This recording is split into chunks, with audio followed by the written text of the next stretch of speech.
bombs. Fucking Jaeger bombs. Jaeger bombs. Jaeger bombs. One of the greatest videos of all time. Welcome into Big Drive Energy. Wednesday edition. Stephan Jaeger. Multiple different spellings of his name all over the internet, but he won.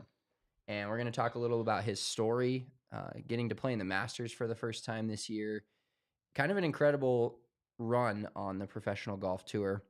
They also re-announced the TGL. Mitchell's got some thoughts on that. And Mitchell had a great Twitter beef this past weekend. So probably the first 20 minutes of this, I'm just going to let him have the floor and we're going to see where it goes. It could go in multiple different directions, but I actually does have to do with golf this time, a little bit here and there. And we're going to finish it up with a weekly fairway or four and mulligan of the week since we didn't have Monday. You good with that? Are we doing both? Yeah, we're going to fucking double fist it. Okay. Through. Right, just hammer it out. Both of them. All right, let's tee it up. All right, Mitchell. I'll let you have the floor. Give us the backstory. Give us the rundown because this is almost too good to be true. Yeah, I mean, I was as shocked as anybody was, and I just want to preface it with a few things. I want to get ahead of it, tell my version of the story.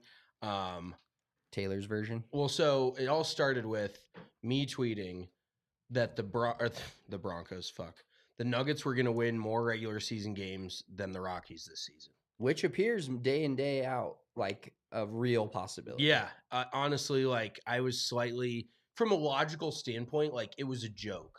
One team plays 81 games. The other team plays 162. Exactly double. You could be 100% exactly double. Good math. You could be the worst team in the MLB, and you could still have more wins than the worst and best NBA team. Holy shit, my mind's already in a blender here. Basically, worst MLB team wins might be better than best NBA team wins. So I was making a joke, but then a couple dudes decided to hop in my mentions because they apparently don't know how to take a joke, and they're like, well, do you want to put your money where your mouth is?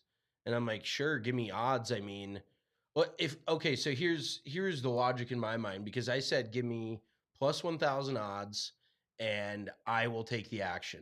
So everybody's like, well, you didn't mention that. You didn't say even odd, or you didn't say plus 1,000. So what did you say something? Oh, okay. You just did like, shh. Yeah, I thought you were shushing I thought you were shushing me. I was like, is this a podcast or a library? Okay, back on track. What she speaks to herself out loud. Oh my God. Too much. She forgot she's in the room with us. She's like, where am I? So what was the Rockies over under in wins this season before the year started? I bet it at 59.5.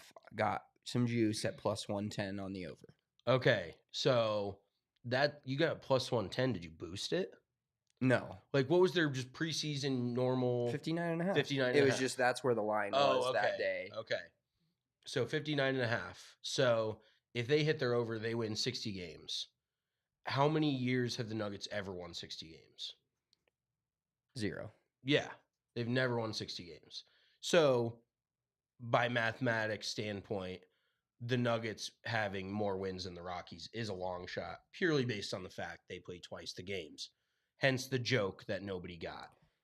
You tell, so Spencer, this is classic Spencer. He will obviously take the side of anybody else besides me. Somebody could like shoot me and he'd be like, well, you probably deserved it.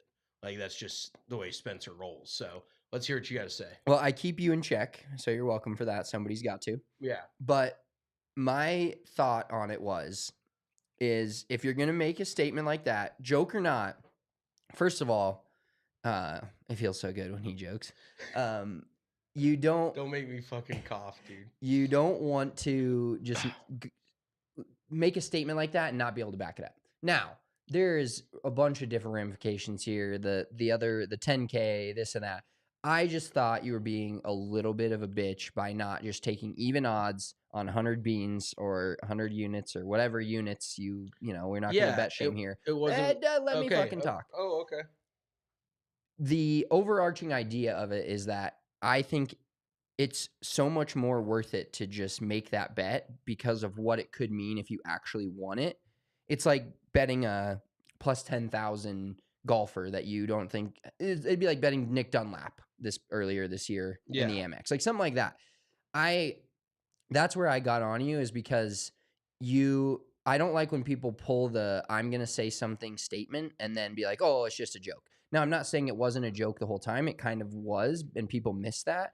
But at the same time, I am also announcing my bias against you because I love the Rockies and I'm a sicko and I can't get past it. So I understand that that's part of it. But Do you understand, Marissa, this is the world we live in where Spencer would defend the Rockies over his own brother? You're a sick fuck for that, dude. You are so sick. Almost as sick as this Mike Ravello, dude, wanting to play me for 10 grand on a golf simulator. All right, yeah, so get on with the story. Okay, so he wants to bet me 10 grand that the Rockies are going to have more wins than the Nuggets. Holy shit. Free 10 grand for him. Fucking idiot. And in the small, like, I would need odds on that. Would you not agree? 100%. If there was actually a betting, if if there was somebody to make odds on that, I bet it would be in the plus plus, like 5 to 700 range. probably. I threw out plus Yep. 1,000 as a round big number. Plus 5 to 700 seems fair. And honestly, I would probably lay 1,000 or a few thousand on those plus odds. But I'm not betting $10,000 straight up that a team that plays 81 games is going to win more games than a team that plays 162. So I said, "Do you take me for an idiot?" Which of course he does, because takes one to know one. And then he goes, or so he's like, "Why don't you put your money where your mouth is?" And then he starts telling me I don't have the money. I'm like, "Sure, great, dude. Now we got a money hardo on our hands here." And then I offer him to play him in golf for $10,000. I'm like, "Since you think it's fair to compare the Rockies to the Nuggets, I think it's fair to compare myself to your 5 handicap ass. Like, why don't we just do that straight up? Because that makes total sense too, right?" And then he offers to play me on a simulator. And what kind of real golfer would put up $10,000 to play around on a fucking simulator? So then I made the joke. I was like, "I bet you take gimmies inside 8 feet." He goes, "Actually 7." That was probably one Like, of my favorite comments of you're the entire burying day. yourself for everybody to see on Twitter. And guess what? I'll kind of just round this all out. He No, blocked. just get No, into it. well, no, but so he blocked me because we do have a $100 bet that the Nuggets will win more regular season games than the Rockies. And I'm not shitting you. I will get to him, not in a non-threatening way. I will hunt him down. I will find him on the internet and hold his feet to the fire for that $100. He made the bet. He shook on it via social media. He wanted me to put my money where my mouth was. I did. And now the Rockies look like the biggest fucking joke in Denver since our last political people fucking came around through here. Like, looks like the fucking I'm not even gonna get into it. Anywho, the Rockies are the biggest joke in Denver sports history this year. Maybe. Well, Right there. yeah, but you didn't even get to the best part of this entire story. So this dude is apparently married to one of the Rockies owners' daughters.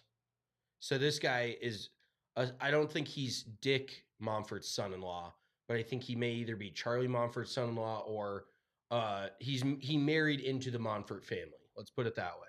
Because I kept calling him Dick's son-in-law. He goes, "I'm not Dick's son-in-law." So he knew that I knew, and he knew that's why he blocked me, because I knew I was just going to tweet him every single day the Rockies lost. Every single day this year, I would do it. It's going to be a lot of tweets. Yeah, it's going to be a lot of tweets. So yeah, I ended up getting into it with I don't want to say Dick Monfort's son-in-law because it's not factual, but I think he married into the Monfort family somehow, and so he owns all these X golf locations. So I basically, one of our followers DM'd me and said, "Oh, so you familiar yourself with this dude? He married into the Monfort family, acts like he made all of his own money and likes to throw it around on Twitter." I was like, "Holy shit, this makes so much more sense." What was the Harbaugh saying? Some people are born on third base and like to act say like they hit a triple. Yeah. Oh, 100%. He was born on third, act like he hit a triple. So then I kept hammering, I'll play in golf anywhere, standing offer, play in golf anywhere. You don't have the money. You don't have the money. You don't have the money. Finally, he said, I know I have the money and I know you don't. How fucking dumb can you be to talk about somebody else like that you have no idea who I am? And you just I mean, general population of America, I understand. It's fair to assume. You don't know me. You don't know me personally. You don't talk on my name like that. I was like, bro, which fucking account you want to see it from, brother? You want to fucking put your 10 G's up right now? I will absolutely take you to the woodshed. I actually had a few of my buddies DM me and they're like, I wake up every morning and can't wait to read this thread. They're like, well, It was because fueling you. then it got to the point where the final day was on Easter. He is risen. And he kept tweeting me and goes, God bless, have a great day. I'm like, dude, you're so full of dog shit. And then finally I was like, I bet you got to go. Papa Dick's hiding your money eggs out in the fucking field. You got to go look for them. Like, holy shit. I was just dragging him through the mud the entire weekend. I think this went from like Thursday till Sunday. And I haven't been on Twitter that much since I was like 18 years old. I was like waiting for the notifications just to absolutely rip him up one side and down the other. So third party perspective, do you feel like at first it looked like I know you're backing him a little bit, whatever. We still have the $100 bet. I took the action from Rory Roth also, but then Mike Rosello or whatever the fuck his name is. Did I win that? Yeah, you definitely did. I mean, I feel like you did. I think I dug the hole. I think we just need to get this actual golf match on the books.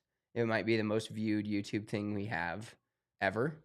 If we're playing for 10 G's. Yeah, like that would be must-see television for anyone, and I'll commentate it. Okay. But I like the sad thing is he's a 5.1. We did some GIN Colorado Golf Association handicap lookup scenario, which was fun. I did a little digging, a little help for you. It would not even be close. It wouldn't, but the sad part is he has nothing to lose. He married into a $1 billion family and he likes to run his mouth and 10 G's means nothing to him. And he's decent. He's not a 25 handicap. He's a 5. That would have been even better if he was like a 12. Oh, yeah. I mean, run your mouth. But he has nothing to lose. So if by chance I did lose, I would never live it down. And I don't think I would. I'd probably beat him 8 or 9 times out of 10 straight up. But ultimately, he has nothing to lose in that situation. So all the pressure is like on me. Would you agree? Yeah, absolutely. But I feel like you not necessarily thrive under pressure. Like you haven't played super competitive golf in a couple of years, but I feel like that would get your stinger up. Yeah, 10 G's would get your stinger up, and I would enjoy it. And even just beating him after the whole back and forth throughout the whole scenario, I think it would be just so good. Oh, 100%. And another thing that a lot of people don't get is how good I am at chirping people on the golf course. Like, if I need to, I can bury you mentally before you even get to the first green. Yeah, Mitchell is very good at chirping that. Although you're really good at chirping. You are normally pretty good at taking it, but sometimes you're a little like over the top. No, you're a little like throwing stones from a glass house. Well, that's talking shit. Nobody's perfect. I mean, that's just talking shit. No, I understand that. He has flaws. He's a dipshit. Maybe a little bit more flawed than myself. You know, that's for the world to decide, not me. But yeah, I mean, everybody's throwing stones from a glass house. Look at me. Am I perfect? Maybe. Close. No, I'm not, obviously. But yeah, when you're talking shit, you're opening yourself up to get shit talked to you. So I would most likely just let my game do the talking, but I feel like he's the kind of dude that I could really just put into a mental pretzel. Just get his brain twisted so far up. I don't even know if he'd make it through all 18. Yeah, we'd have to have a mic'd up scenario on that. Speaking of betting, we need to tell you guys about Bet365. Use the code ALLCITY when you sign up for Bet365 and choose between 2 different offers of a first bet safety net of $1,000 Sounds like you need a $10,000 one. Or bet $5 and get $150 in bonus bets when you sign up with the code ALLCITY. We always bet golf on the Bet365 app. Makes it super easy with Bet365 boosts. With the each way betting, you get to choose a player. You better figure out who your players are. I realized I didn't get that graphic whipped up quite as quickly, but we'll get that out tonight. And I think we're gonna turn into like a fade, like a book it with Trent scenario, like where people fade our golf picks. But Bet365 is by far the best app to bet golf with. You click the each way button. You can go 1 through 5, 1 through 8, 1 through 10, 1 through 12, and you get money on that player placing in the realm that you pick, and then also some odds on them winning the entire tournament. We still have not chose a winner, but we just made it through Q1. Now Q2 is our Q. We're on the up and up for Q2. We'll have picks. We're on to Cincinnati. We'll have picks for the Valero Texas Open today, and then Masters Week. I feel like that next week being Masters Week, if we hit on one of those, I feel like all our credibility's back. Yeah, it's a big week for our credibility. Yeah, and we do have some bets in already that I placed in January. I also did. No, You have one. okay. We each have one. Okay. From when I was in Vegas, we've got a ticket. I love having a good old ticket, but you really can't get a ticket anywhere. That's why you should use the Bet365 app. Use that code ALLCITY when you sign up. Must be 21 plus and physically located in Colorado. Please gamble responsibly. If you or someone you know has a gambling problem and wants help, call or text 1-800-GAMBLER. This guy could have used definitely some Coors Light and taken a moment to chill. I feel like, I don't know, we can't really talk about how old we are anymore because I'm 30, and so I feel like I'm an adult, but him being on Twitter that much and going back and forth with, I struggle calling you a kid. You're still in your 20s. Like, I feel like Twitter's an acceptable area, but for sure. He who was knows? like 40. Yeah, like I think it's a little insane the people that are 40 years old going off on their Twitter fingers like that. But he could have used a Coors Light, used a moment to chill, maybe not went so golf hardo on you. But Coors Light is by far the best beer. I actually just bought a 12-pack last night. This is the first time ever I've bought the twist-off cans for the house. Because having a baby, I need these twist-off cans. Like, there's legitimate reason that I need these twist-off cans because, number one, baby and dogs, they've knocked over so many cans on my coffee table, I can't even count. Number two, he tries to put his little fingers in that sharp-ass area where you drink from. Cut your finger. And yeah, I'm going to have an ER trip on my hands. So I went to the liquor store. And also, it keeps it fresh longer. You close that puppy right back up, it's like you're cracking a fresh brew. Yeah, it's honestly actually crazy to me that people still sell cans that you can't close. I think it's the most ridiculous thing in the entire world. I think it's like it's big beer. They don't want you to be able to reclose it because then you have to drink it quicker. They're trying to get you to drink it faster. Wow, I never actually thought of that. You didn't consider that? No, never considered that. That went right over my head. But well, I do think every drink, like, this is how lame I am. I've stolen lids from Ballerina on the Aquafina water cans because they take the lids from you. Oh, yeah. So I've saved lids so that when I go, That's I can actually lid smart. up my own water. Okay. Fucking think about that. Why? And what's the point in selling twist offs at a game if you just have to take the lid from them? You know what I mean? Yeah, that like it's the same thing with the bar here, and I guess it's just a legal matter. Like, you have to open the beer before you give it to somebody, but at the same time, like, what's the point in having a resealable thing that you just can't reseal? Right, and resealable ones for the golf course are a must. 100%. Because how many times have you been in a cart and your shit's shaking Sloshing around? all over. Half your Coors Light is on the cup holder in the middle console. Your console getting covered in beer, there's nothing that'll ruin your round quicker than just the cart being all sticky, covered in beer. Oh, 100%. And I hate my cart being dirty in general. I'll throw my trash away every hole. I cannot have gunk and trash and other things in my cart. Like to keep a clean cart. I like to keep a clean cart, keep it clean for the people working, tip them at the end. That's how you're supposed to do it. But you can get Coors Light delivered straight to your door with Instacart by going to CoorsLight.com/DNVR. Celebrate responsibly. Coors Brewing Company, Golden, Colorado. We got a comment here. Our boy Brandon, love the show. Go Hawks, fellas. Yes. I was gonna say, do you want to talk about? because it kind of involves one of my fairway four. It does involve my fairway four. Do we want to talk about Hawks at the end? Yeah, we'll talk about Hawks at the end. Go Hawks always. It was a great Monday. I've never been as nervous. I haven't been nervous in a while. Maybe like NBA Finals, but the Nuggets are just cruising. I felt like, I feel like Iowa's so propped up right now. Caitlin Clark is so propped up right now that it's such a letdown if they were to lose that it makes the emotions that much higher for me personally. Like the West Virginia game, I was on stressed edge. out of my mind. Yeah. Like the LSU game, the CU game was not very stressful. No, see, they just rolled. But the LSU game was stressful because, once again, not only do I want them to win badly, opponent or not, that opponent was the number one team I wanted them to beat, and they did. Now, if they don't end up winning the national title, it's kind of all for naught. Like, I'm not going to sit here and wave. I'm always going to wave the Iowa flag. I have an Iowa flag outside of my house. It's standing at attention currently. But I won't feel as good about, like, I'm not going to talk shit. Let's put it that way. I'm not going to run my mouth about Iowa and be like, oh, they made the Final Four. Like, if they win it all, I'm going to be insufferable to anyone and everyone. But this is our Super Bowl. If they don't, at least we can fall back on, okay, they beat LSU. Yeah.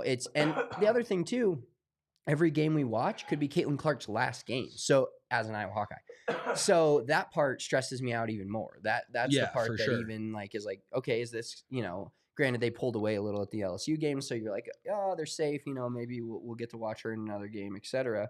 But I mean, the possibility of her not playing in an Iowa uniform again every single game now is like scary. Oh no, I agree, and I actually was just think about it like this: in our whole lives of being Iowa fans, has there been one single athlete that has like stuck out more? Because we're mostly big Iowa football fans. Obviously, that's kind of their shtick, even though they're, self-admittedly not the best at it. They're very good, but not great.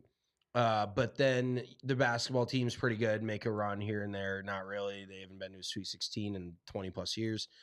But there's been no single athlete that, like, on the football team is more what I'm getting at, because that's what we've been big fans of, that means as much as Caitlin Clark does. Like, having her not be on the floor anymore for the women's team is going to be weird as shit. Like, it feels like Iowa football, you just kind of plug and play. Some shitty, oversized quarterback, a bunch of really good defensive linemen, tight ends. Don't talk about Deacon like that. Oh, my God, bro. Don't even get me started. But anywho, actually, I want to read this tweet real quick from Joe Pompliano. He's like a sports stats great guy. Follow. He is a great follow. Sports business, like, very good follow.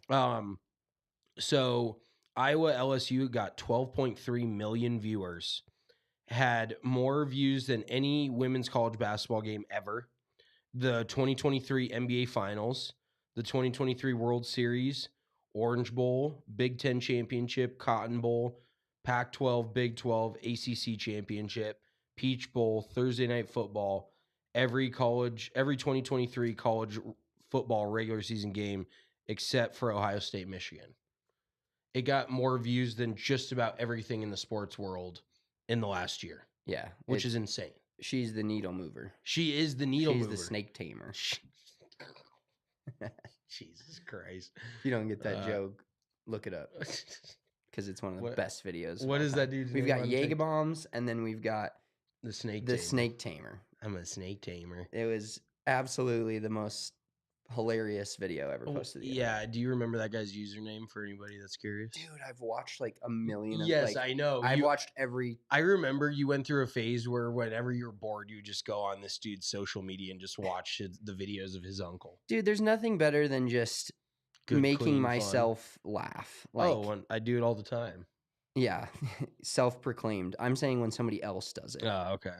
All right, real quick, we've actually got breaking news. Ooh. Breaking news in the golf world that we can speak on real quick. Jim Bones Mackay and Justin Thomas have split ways. Wow. Thoughts? I mean, scapegoat. Justin Thomas has been shitting down his leg for the last 2 years. Clearly, it's not Jim Mackay's issue. Maybe Jim wanted out. Jim's like, I can make more money doing fucking Skechers commercials. than being your looper. And then he's probably looking over at what is Scheffler's caddy's name? Fuck. He was Bubba's Scotty, caddy. Scott. Is it Scott? Oh no. I'll look that up. Google Bubba Caddy's Bubba Caddy's Watson. Bubba Caddy's former Watson. He is kind of a Watson, like a what is that? Fucking We just talked about how much money this guy's made. Ted Scott. It just popped into my head. The Ted Scott is combo. actually, and I don't think did we talk about this last week? Ted Scott is like second on the money list on the PGA Tour, and he's a caddy. He's just making fistfuls of money just carrying this dude's bag every week. Giving Scotty probably jokes from a fucking Cracker Jack box, and Scotty's like, that's so funny. Because he just has no sense of humor whatsoever.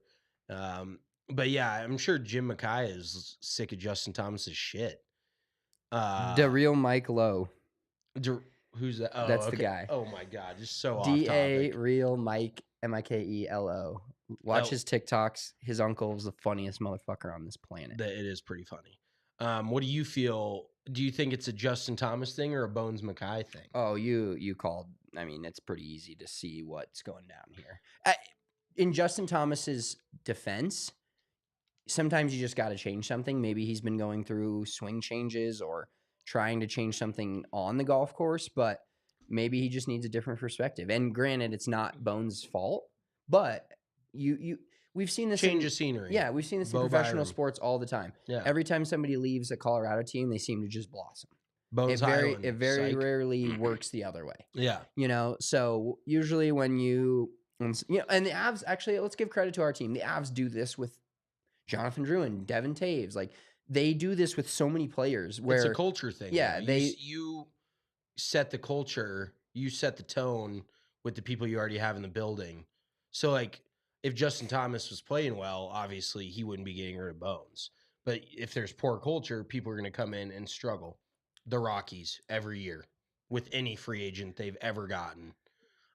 Chris Bryant's still 0 for 20. Real quick, I was just going to say, hit yet. You have as many hits as Chris Bryant this year. I wouldn't doubt it. Do you know what was the biggest moment in Colorado or in Rockies news? Was Chris Bryant's standing ovation he got from the Cubs, and just thinking about how badly he still wanted to be in Chicago. Could you imagine?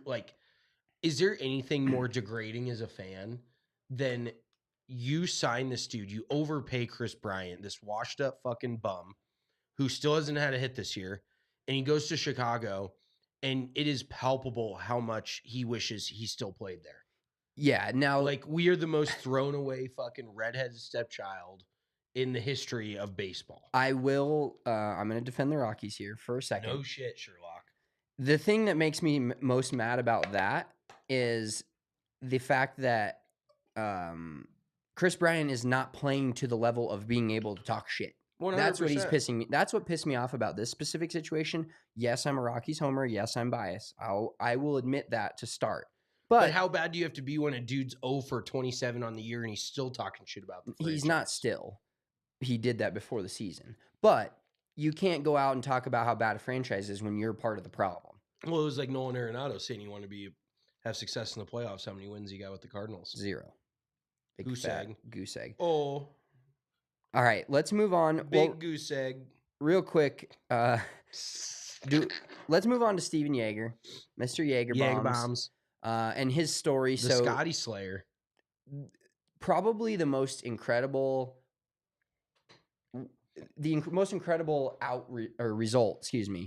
outright result from this weekend was any of the guys other than Scotty Scheffler winning that tournament when it got to Sunday and was where it was.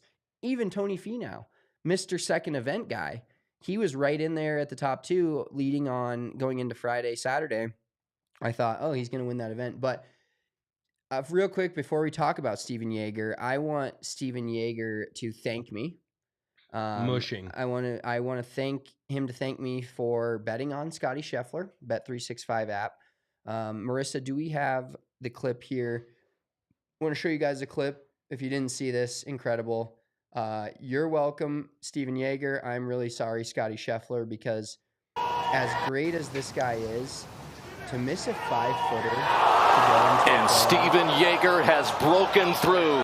That honestly makes me question Scotty's clutch. And Stephen Jaeger has. This is gonna be a hot take, but that's what we're here for. Has he ever won a tournament where he hasn't boat raced everyone? Yeah, like a where wire to wire, or where he's come down the stretch and been like, oh, he has to like. I feel like every time he wins, it's like you can tell he's gonna win. This was turn it off by the back nine. This was one of the first tournaments, and even this year in the Waste Management, same shit happened. He was right up there leading or tied for the lead on Sunday, and ended up losing to Nick Taylor. Didn't even make the playoff with Nick Taylor and Charlie Hoffman. So, begs the question: is Scotty Scheffler not a clutch player? He might not be, and especially on the greens, I don't think he's clutch because he just is not good. So you can't really be clutch when you're just not a good putter.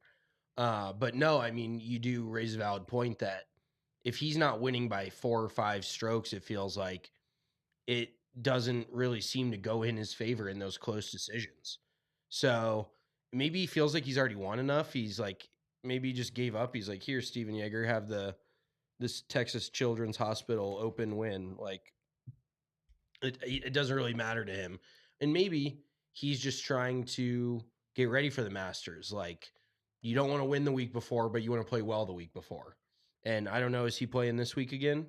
I'd be kind of surprised. I bet he's heading down to Augusta. Yeah, I don't think he's playing this week. There is a lot of big names playing this week. We'll give you guys our picks for the Valero Texas Open, the warm-up round before the Masters. The Valero Texas Open is actually a fun event to watch. It's on a good golf course in TPC San Antonio. Yep. And a lot of guys are, it's funny because this is one of those weeks where it's like, do you want to win?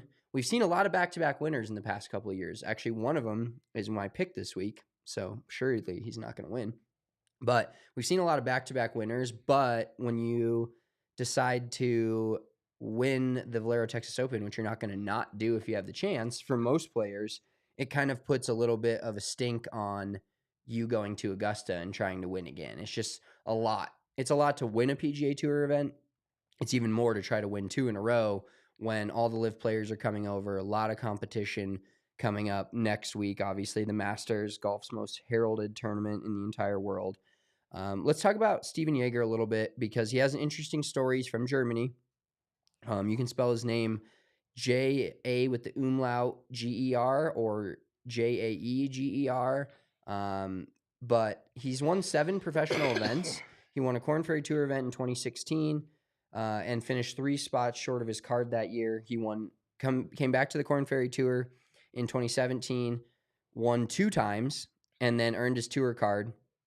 Lost his tour card again, missed out on the Players Championship. So he went down to the Korn Ferry Tour event and the Knoxville Open in 2018 and won that. So he's kind of a Korn Ferry legend here at this point. He's won like 4 times. And he regained his card through the Korn Ferry Tour finals at the end of 2018. Won on the Korn Ferry Tour again in 2020 at the Albertsons Boise Open, and actually won Player of the Year on the Korn Ferry Tour in 2020 to 2021. And he shot 67 in the final round, obviously, this past week. A great overall week for him, 69, 66, 66, and finished it up with 67. And I think the most impressive thing is just beating, the Thomas Dietrichs and the Alejandro Toasties, whatever. But beating Scotty Scheffler, Tony Finau, Taylor Moore, like those guys, Taylor Moore, whatever. But beating Scotty Scheffler and Tony Finau at the end is incredible to me in terms of your first tour win coming that way after basically. Well, Stephen Jaeger probably looked at Tony Finau and goes, we're not in Puerto Rico, so he's out. And then Scotty Scheffler can't make a 5-footer. I mean, no, all the credit to him, but ultimately happy for Stephen Jaeger. But in the grand scope of things, Scotty Scheffler is carrying the tour's water this year. Because other than Scotty and Wyndham a little bit, I guess, playing the heel/villain, is anybody gives a shit about won on the PGA Tour? No. Yeah. It's fucking insane. It's a year of guys getting their, I think that's like our 4th or 5th player getting their first win. We've had 2 or 3 that first win since 2015. Yeah. Just go Dan Orlovsky on us. Yeah. Just farted a little bit. Okay, it was but the leather seat. It was the leather seat. it was the windshield wipers actually. Yeah. Oh yeah, the windshield wipers. So I found this cool story from last year, and so this is before Stephen Jaeger ever won a tour event or PGA Tour event. Won plenty of Corn Ferry Tour events. So from the Golf Digest last year in 2023, he gained 13 yards in one season with his driver. And so looking at this, Oh yeah, he did a lot of speed training, didn't he? yeah. So back in 2016, Stephen Jaeger was actually the first player in the history of the Corn Ferry Tour to shoot 58. And then kind of like I talked about, by 2020, he was king of the tour itself, winning PGA Tour points list or winning the tour's points list and the player of the year that year. But during the 21-22 season, he was 184th on tour in strokes gained off the tee, losing more than half a stroke on his peers each round.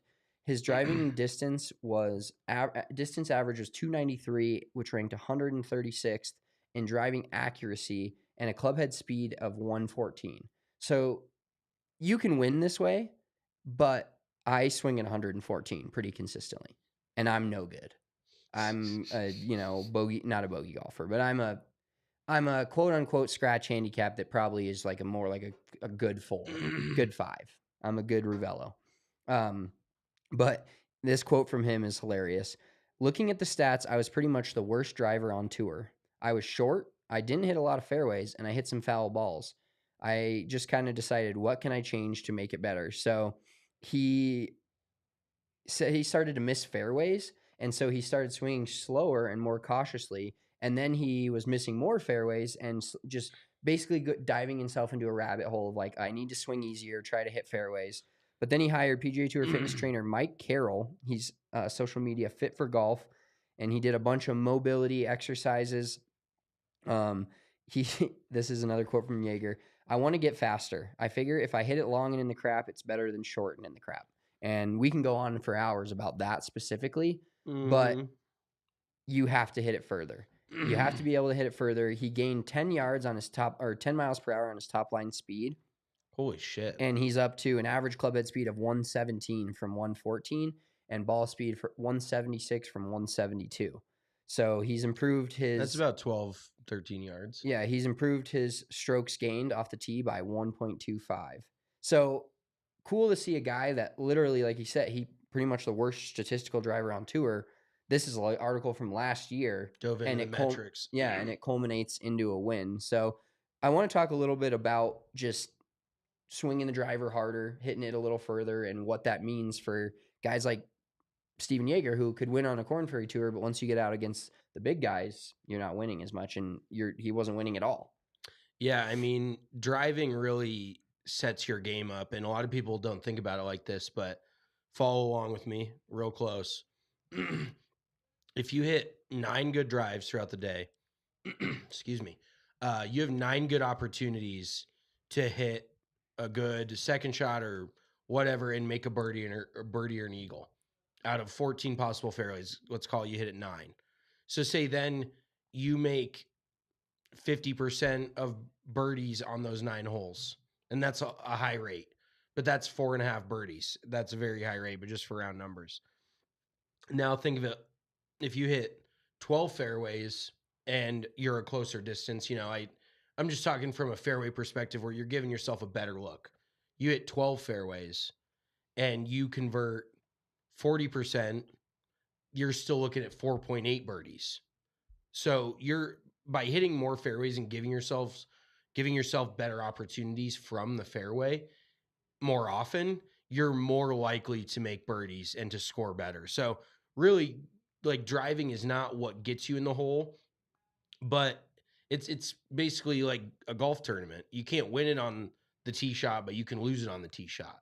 You can't make birdie from the tee box, but you can definitely make double bogey from the tee box. So driving is just a very underrated thing, because there is guys that drive the ball really well and putt the ball really well and that aren't that good of iron players and win a shitload of money on the PGA Tour. So something to keep in mind with driving it, because when you're taking 4 iron off a par 4 tee box because you want to leave yourself 150 in, don't do that. Even if you're in the rough slightly. Obviously, there's different scenarios where if you're hitting your driver 100 yards right, yeah, probably keep it in the bag. But if you're planning on hitting it 10 or 15 more yards offline, but it's going to be 50 to 60 yards further, you're always going to want to hit driver. I can't preach it enough. Hit driver everywhere that you can. And everybody's like, no, I just want to lay up. I just want to do this. Well, if you want to lay up, you want to play mediocre golf. Like if you really do want to play good golf and max out your abilities, you need to hit driver as often as you can. And I actually did that. I hit driver as often as I could in my PAT, and people thought I was crazy. Don't get me wrong. I fired 75, 76, passed on the number, but that was my strategy on a shorter kind of city course because I, ironically, going back to simulator golf, I think it was last week in my simulator league, I decided to hit hybrid off the first tee because driver was like a little sketchy. You know, Squirrely. the area where I could hit didn't What hole seem. was this? I don't remember. It was on the sim. On the PAT? On the sim. On the sim. And it was driver was a little squirrely. It wasn't an area where I felt like comfortable landing it. So I hit hybrid in the shit. And nothing makes me more mad than taking Trying to less play it club safe and and hit it in the fucking shit. hitting it in the shit, which is just almost just as likely half the time. Yeah. Unless there's like a serious like water that you can't get with driver and you can with driver, that's an opportunity for you to be like, all right, maybe I should lay back on this. But I'd rather have 140 in the rough and maybe a little tree issue than 240 in from the center of the fairway. I'm going to hit the green just as many times from 140, even with some obstacles than I am from 240. 100%. And I think another big part of it too comes down to commitment on shots like that. Because yeah, if you hit driver and in the back of your mind you have no good thoughts about hitting this club and you feel like it's going to go poorly, then it probably is going to go poorly. But if you go into it with hit a good drive, you don't need to be perfect, you don't need to steer it, but having good positive thoughts about this is where I want to hit my drive, then it will ultimately be a better result for you in the long run. But commitment is a huge part of it. Like we heard Wyndham at the Players. Oh, well, I thought it was this and my caddy thought it was that and I couldn't commit to it and I chunked it. That happens more often than not. So whatever club you're grabbing, commit to it, but don't be afraid to hit the driver. Like obviously practice with the driver, get good with the driver, but it doesn't need to be perfect. It's still going to be better off than hitting it 40 to 50 yards shorter with a hybrid or a 5-wood. Yeah, absolutely. 100%. 100%. We try to get John, our boy John Riskin, great dude, plays golf with us on simulator leagues. Yeah. But he is like addicted to hitting hybrid and just getting himself in play off the tee. Yeah. So you're working with him though. Like he is starting to hit driver a little better. Okay, good. Yeah, I feel like I need to work more with him. He definitely needs a little help. Can we talk about Nelly Korda? Because she won her third straight event. She almost did the And- Scotty Scheffler. That was what, or Scotty Scheffler couldn't. Almost did Scotty the Nelly Scheffler walked Korda. so Nelly Korda could run. Yes. But Nelly Korda did not seem like stoked at all about it. For somebody that, and granted, it's like the Ford Championship in Gilbert, Arizona. Like they couldn't even get it in Scottsdale. They had to put him in Gilbert. But she just did not seem like stoked about it. She didn't understand the historic ramifications. I don't think an LPGA Tour player, American born, has won 3 straight events since Nancy Lopez like 30 plus years ago. So she's definitely like making history at this point, and it did not seem like she could give any less of a fuck about it. Well, we saw in her interview, post-round interview during her second win, she won in a playoff, and she seemed super. She said she's aging herself. Do you think she's already kind of like over it? She might be. Maybe now she needs to get some more majors. Like maybe she's just waiting for major season now. Because clearly, it actually, do you know what's wild? Did you see her yardages get released? No. She hits driver like 250 yards. And I understand that LPGA Tour courses are significantly shorter. Yeah, but isn't that pretty like on par? No, a lot of women hit it 270 now. Really? Like the Okay. longer ones hit it like closer to 280. So she is like significantly shorter than a lot of other. Go to driving. Pull up. Can you pull up driving distances on the LPGA Tour? Yeah, absolutely. Because she's not a long hitter. Like I think with her 3-wood, she averages like 225. And maybe this is full carry at sea level, carry only, which in that case I probably hit about as far as Nelly Korda does. All right. So the top driver on the LPGA Tour is Natakrita Vongdaktavaleep. Wow. At well, 20, that was, I think I butchered how it, many letters was that? Like 30? 1, 2, 3, 4, 5, 6, 7, 8, 9, 10, 12, and then 3, 6, 12, 24. Holy shit. That is like the longest name I've ever heard. So Nelly Corda, where... Wait, well, you never gave us how long is the longest lady. What does she hit it? That's what I just said. No, you didn't say her number. Oh, 288. 288. Okay. Just over 288. So I think Nelly's like 255, dude. Which is insane because it 263, but Okay. 38th on the Okay. LPGA Tour. So she's not even close to hitting it the longest on two. And I guess that's somewhat similar like to the PGA Tour because a lot of the dudes that are really good are not necessarily you know, hitting it the longest on tour, but you definitely have to hit it a certain length.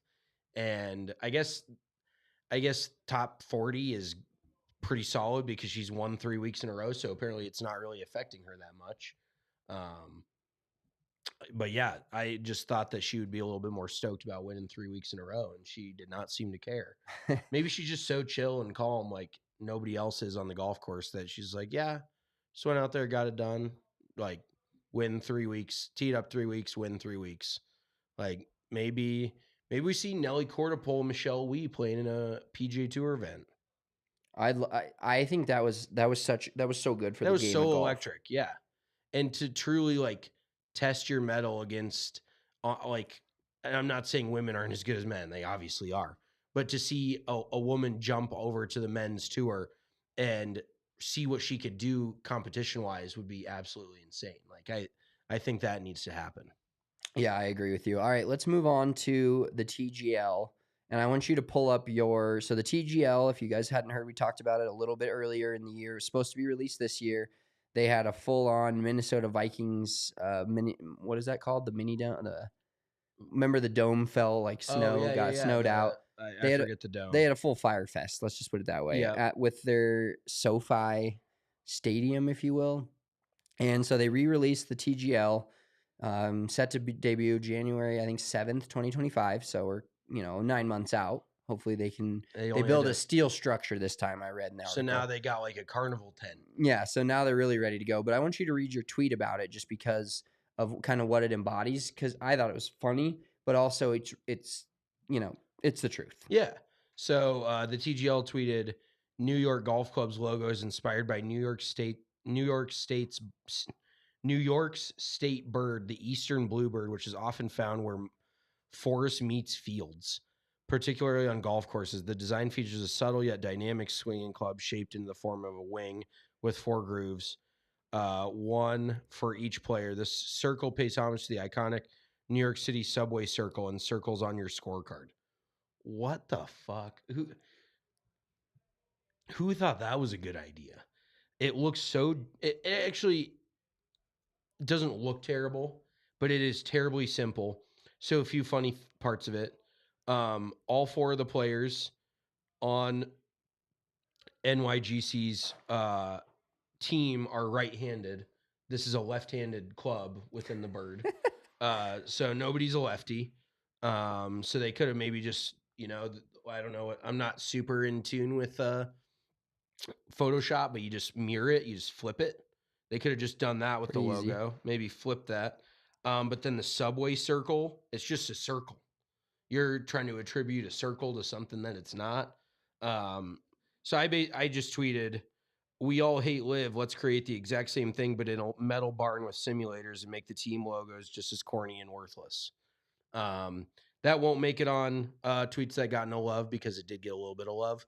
But why are I don't have words for it. It looks exactly like a live. They're making teams with these corny fucking logos. They're playing it indoors.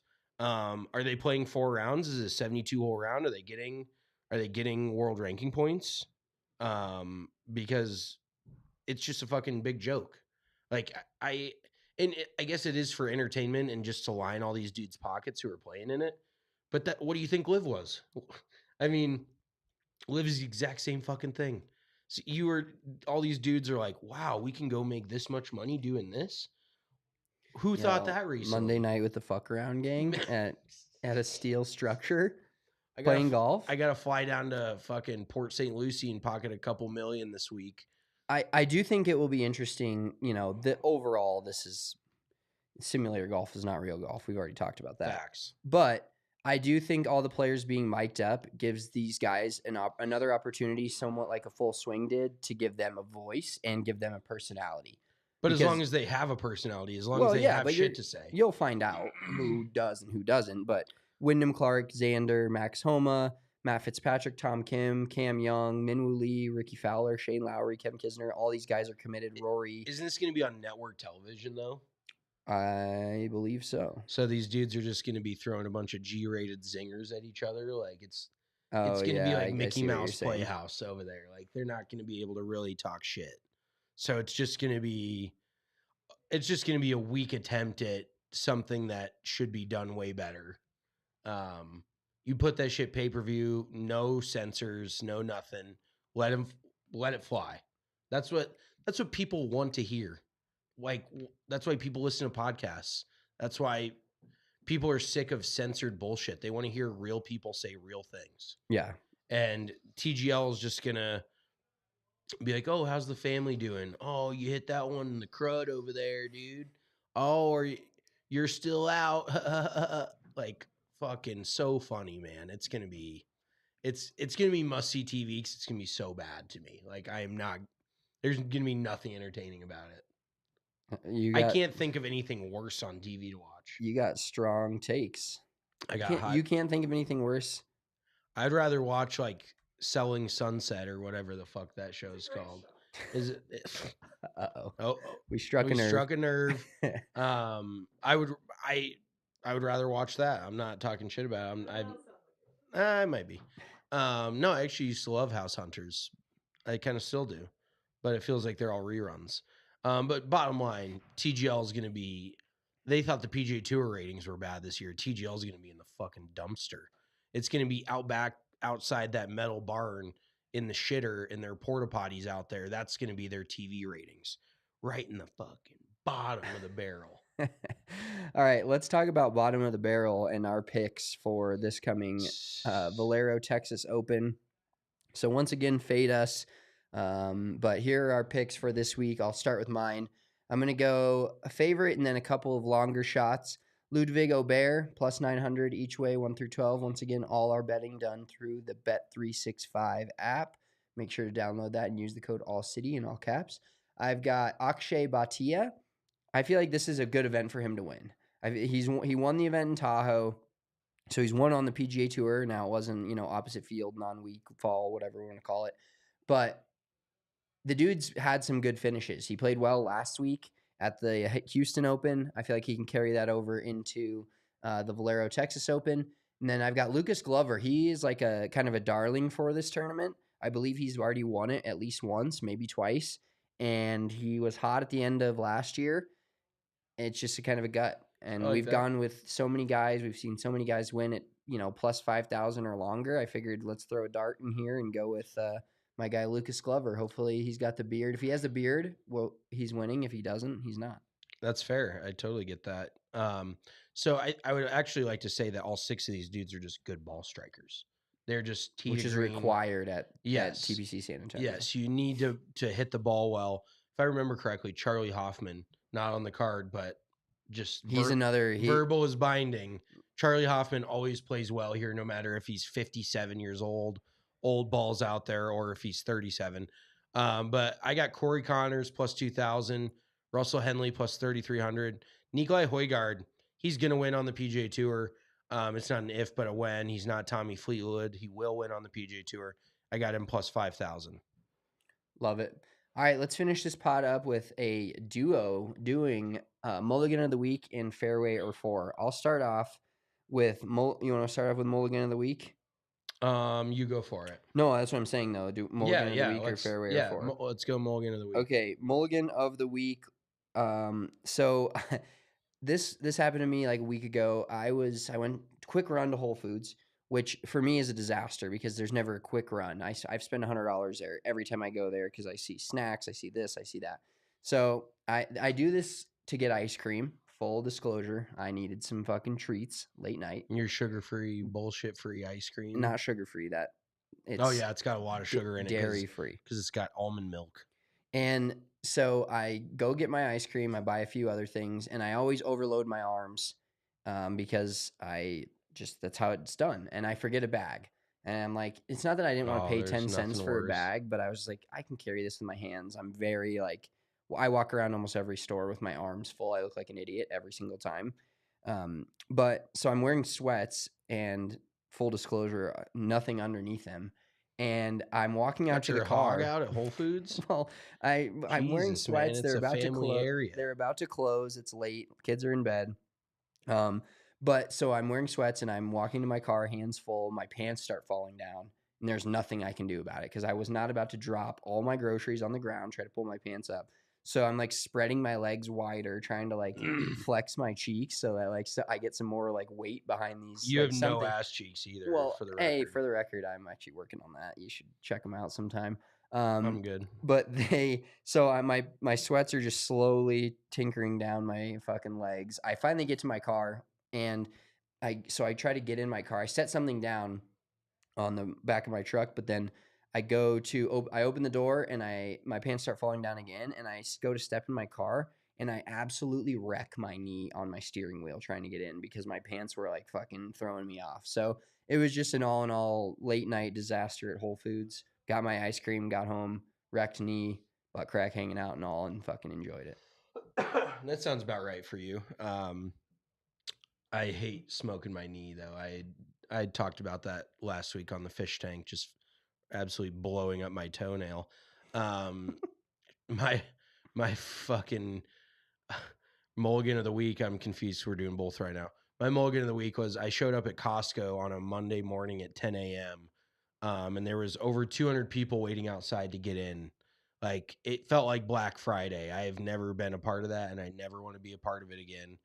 And everybody acts like at a place that has more shit and like more stock of anything, people act like they're going to run out of shit. Like they need to be the first to get there. I'm like, you understand there's like 8 pallets of the same shit, like over 3 aisles, God knows where, but they've got more. Don't worry. They got more. And they're like fucking acting like it's the apocalypse every Monday morning, running in there, ripping shit off. Like I couldn't even get into the fucking like the dairy spot because, and this chick like kept cutting me off. She goes, "You know where you're going?" I'm like, we're not, this isn't a fucking F1 race. Like this is the grocery store. Like what kind of mission are you on right now? So, yeah, it's never a great time to go to Costco, but right when they open on a Monday is the worst time to go to Costco. I do love Costco, but the people, the customers, so like the one in New Jersey, people will sit because the parking lot, I mean, there's obviously a lot of people there. People will sit in the parking lot and wait for people to pull out for like 10 minutes. Oh. There will be cars of like stacks of like 6 or 7 cars behind them waiting to go because these people are sitting there with their blinker on and there's somebody in their car sitting there with their fucking lights on, so it looks like they're backing out.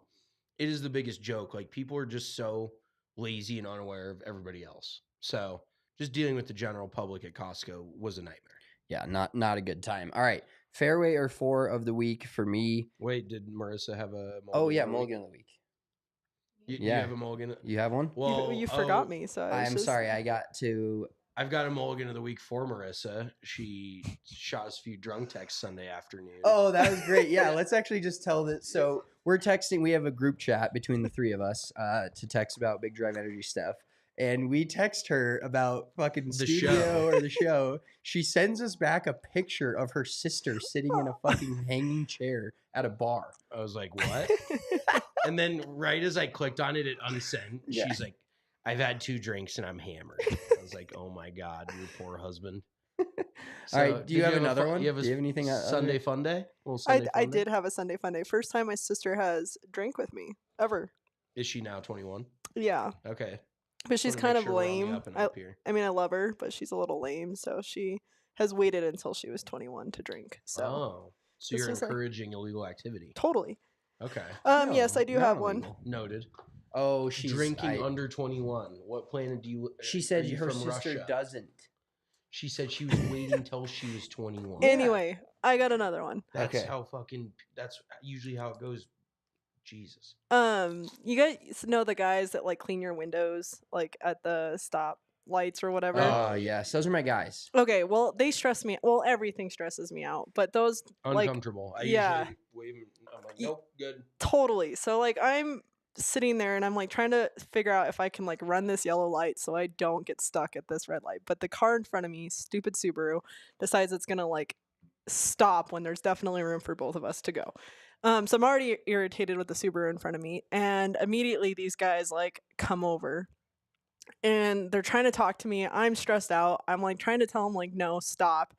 And they're like drawing hearts on my windshield and like trying to like sexy. Well, trying to talk. They draw hearts on mine. So what are you saying? Oh, well, you kind of have the same hair, so. Well, they start telling like the guy is like trying to tell me something, and I can hear it. He's trying to say I'm pretty, and he's like trying to talk to me, and then he's like writing phone on my windshield. Wants your phone yes, number? and I'm like, please stop. So I start panicking. Did you ask him how many hours money? How many dollar per? Jesus. Okay. Did you ask him how many dollars per hour? No, I'm like sweating and stressed because I don't want to talk to these guys. And so because I'm so aware of what they're doing, I don't realize that my foot has come off the brake. Oh my God. You didn't hit the person in front I of like low-key love tapped the guy trying to wash my windshield. So then he like looks. He got off your car. He looked at me so offended, and he starts like going crazy speaking Spanish, and he's like pointing at his hip like I had hit him, and I'm like lawsuit. I'm like so stressed, and I'm like, oh my God, the light is turning green and he like won't move out of my way. Oh my God. So I just keep letting the car move forward, and I'm like, if I like kind of run over this guy, like it's his fault because the light's green. But yeah, he like kind of chased me down at least half of that like Did you area. give him money? No, because I didn't have cash, Okay, and I was fair. stressed out, and the guy asked for my phone number, and I didn't want to give it to him. That's So a lot of stress. That's a stressful lot. situation. I think that's fair that if he asks for your phone number, you get to hit him with your car. Yeah, See, for that's sure. great. I will say, like, It's like when spiders have sex, like the women kill the men right after they get done having sex. Similar. You asked for my number, I hit you with my car. Yeah. I didn't offer sex though, so Well, no, probably good. It was a loose comparison. okay. I will say, I do have respect for those guys because they can't get jobs, so they They're actually do hustlers. something that they actually, instead of just standing out on the side of the street and asking for money like a million other people in the city, they actually do something that would warrant $1, and so I'll pay them every time. No, I respect that. You're earning that buck. You're not just peddling for it. But another bad decision I made this week was renting. We moved our storage unit because our one storage unit decided they wanted to increase the monthly fee by $130. So I was like, fuck you guys, we're out. So I had to rent a moving truck from the Home Depot off Santa Fe. There was probably 80 dudes standing out front of the Home Depot looking for work, and I was like, I don't necessarily want to leave my car here, but is that the one on Bellevue? Santa Fe, the one like right off when you're yes, I know where it is. Yep, I know where that is.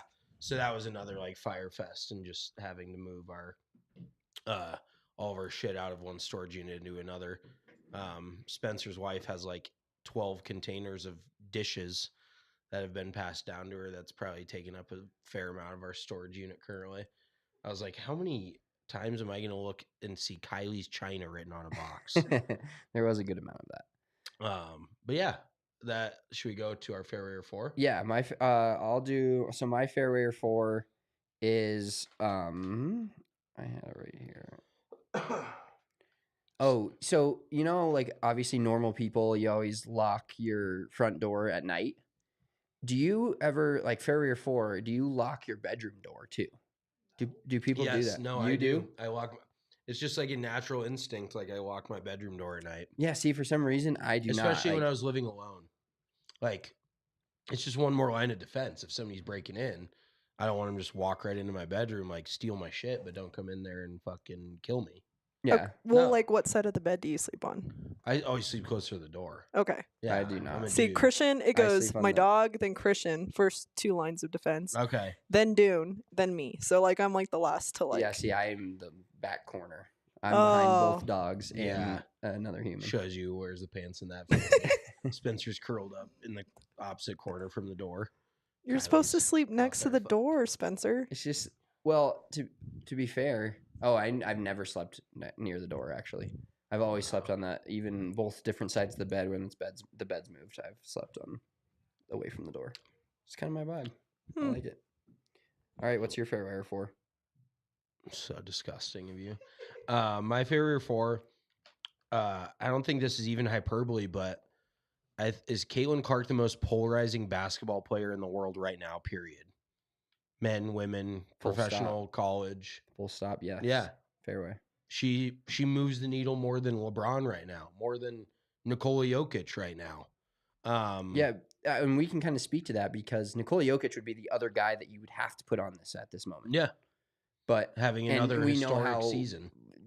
We know where his level of love from the media is, and In the everyone shitter else. With Nobody the can even TGL's ratings. nobody can even pronounce his name correctly. So Nikola Jovic. Nikola Jokic. Yeah, Jokic. Nikola Jokic. Nikola Jokic. But yes, fairway. Caitlin Clark's the most polarizing athlete right now in the world. Yeah. Okay. So even Full athlete, stop you there. go that far. Mhm. The WNBA is going to have to change something. Like she's not going to make 75 G's a year in the WNBA. I don't think that's a thing, dude. it is, dude. That's like the minimum entry.